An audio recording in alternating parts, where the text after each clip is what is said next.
Now, if you get to the most important thing that human beings do every day as a daily, in order to maintain their bodies, not their souls, but their bodies, we drink. And now, around the world, probably the three most common drinks are tea, soda, and coffee. Now, tea is from China, and the Chinese introduce it to the Arab merchants. It moves down into India, and it begins to spread throughout the Muslim world, and then begins to move up into Spain. And that's why to this day in Morocco, in North Africa, they drink Chinese green tea and call it gunpowder, barud. Now, the second is soda, which is from an Arabic word. Soda is an Arabic word. Bicarbonate is from sawada, and this was actually something that the Arab chemists developed. So bicarbonated water is actually an Islamic Muslim invention. Now, coffee is an Arabic word, qahwa. Qahwa is wine in Arabic. It's a type of wine. And the reason they call it qahwa, because the early Muslims, like the Mormons of today, were very worried about coffee. And they actually thought that it created a type of intoxication, not dissimilar to wine. And so several of them actually said it's prohibited.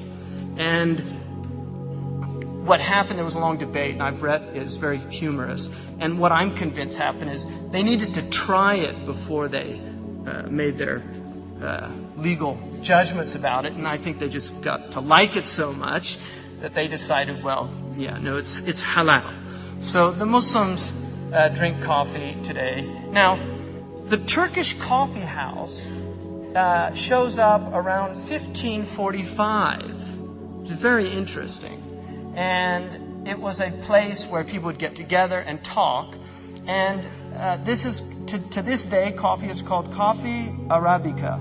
It was discovered in Yemen. Some claim that it was discovered by a shepherd in Ethiopia, Kaldi. And you will often find different peoples vying to, the Germans claim they discovered calculus, and the English claim they discovered calculus.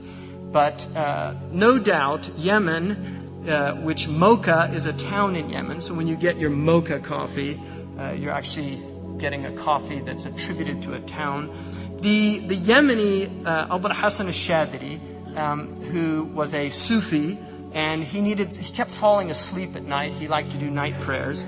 And he claims to have had a dream in which an angel came and showed him the coffee plant and explained how because you have to wonder how they actually thought of roasting it and chopping it and then boiling it. It's very interesting, but a lot of things are like that. So dreams are one of the means by which people learn things. And this is why today it's called Shadiliya in Syria, coffee. Now, the other story is that a Yemeni shepherd was watching goats eat these beans, and he would notice that they were a little lethargic when they started eating them, and by the end of it, they were bouncing about and felt great. So he thought he'd see what the secret was.